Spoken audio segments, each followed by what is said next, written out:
Can you make the right choice? When solving problems, dealing with tough situations and people. Many a times, we make wrong choices when faced with tough situations. We often use wrong tactics when dealing with problems, certain situations, and people. The secret lies in the wisdom to make the right choice. By evaluating all the options we have and consequences of exercising them. Let us hear a story about a king and his teacher who imparted this wisdom to him. There was a famine in the kingdom. The king was indifferent to people's plight. The people eventually became desperate for food and basic needs. The advisors to the king advised him to distribute the grain to the people from the granaries, which were full. But the king was adamant. He said he'll see if the situation becomes worse, but for now, people have to fend for themselves. The people grew angry at the king's attitude and started small rebellions, attacking traveling royal representatives, soldiers, and stealing from them. When the king learnt about these rebellions, he felt it was his duty to suppress them and hence called for the arrest of all the rebellion leaders. The leaders of the rebellion were rounded up in a few days. The king wanted to execute them, to set an example and drive fear into people's hearts. Learning about this, the king's teacher, who lived in a nearby forest, came to the palace to meet him. The king was very happy to receive his teacher. They talked at length about various topics, including the current situation in the kingdom. The teacher told the king, "Son, why do you want to execute the leaders of the rebellion? The situation of the people is desperate due to famine. They are not getting enough help and hence have resorted to such illegal acts. As your teacher, I ask you, is there anything else you can do to avoid making matters worse?" The king said angrily, "My teacher, you are a very wise one. You taught me what a king's path should be and how he should be merciless in certain situations for greater good. I think it is one of those situations. I'll execute the leaders of the rebellion to make an example, and in future, no one will dare raise their voice against me."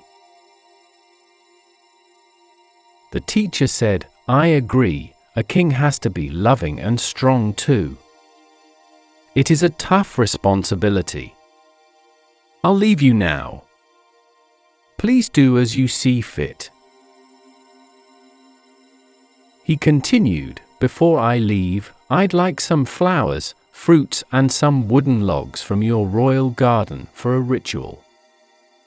I'll pray for your kingdom's welfare." The king said, "I'd be glad to provide you with those. Come, let us go and see which flowers and fruits you want." He then called to a few guards to help him get flowers, fruits, and wooden logs for his teacher. The teacher said, "Ask the guards also to get an axe and a small knife." The king ordered the guards, and they brought an axe and a knife along with them. They all walked into the garden. The teacher pointed at some bananas and said he wants those for the ritual. The guard was about to cut the bananas from the tree with a knife when the teacher yelled, "Stop! Swing the axe with force to cut those fruits, not the knife."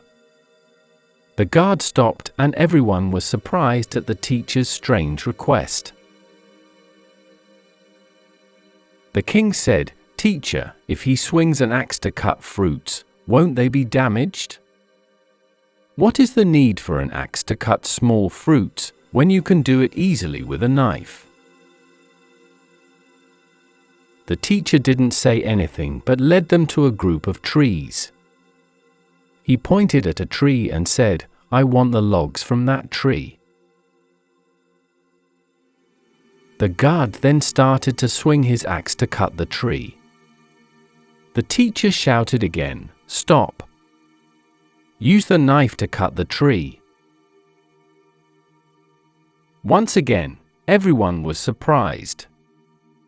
The king asked, "Teacher, your requests today are very strange." He needs to use the axe to cut that tree. Knife is not the right tool for this job. The teacher nodded and said, "Send your guards back. I don't need those fruits, flowers, and wooden logs." The king ordered the guards back and feared that he has offended his teacher. He turned to his teacher and pleaded, "Teacher, please forgive me if I've offended you. But your requests were very strange. You were asking the guards to use wrong tools for the wrong purpose." The teacher asked, "Oh, did you realize that only now? You are doing exactly that. Using wrong tools for the wrong purpose. You are planning to execute those poor rebellion leaders who, out of desperation, resorted to these crimes. Instead of ordering them to stop. Instead of using the right punishment. And solve the situation by helping people with grains from your granary. You have set out to execute your own people." The teacher continued, "Just like an axe can't be used to harvest flowers and fruits. Just like a knife cannot be used to cut down a tree. You cannot, in the name of king's duty, execute your own people who are desperate for food and basic needs. Use these strong measures on your enemies, who have set out to destroy you and your kingdom.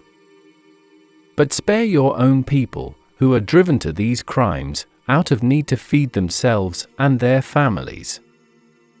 They are not your enemies.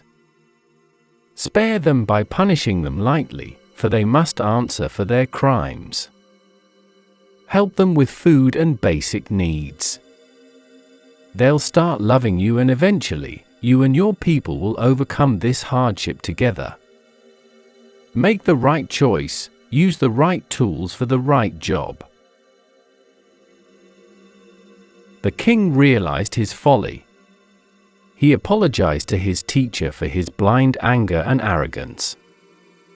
He called his advisors, asked them to punish the leaders lightly and spare them from execution. He helped people with grains and other basic needs.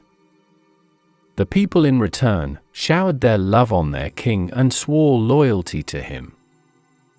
The people promised that they'll never commit crimes again. Friends, therefore, to solve a problem, to overcome an adverse situation, or to achieve success in life, we have to make the right choices. We have to use right tools for the right purpose. Do you want to use an axe to cut a fruit? Or do you want to use a knife to cut a tree? Can you make the right choice? Thank you for watching.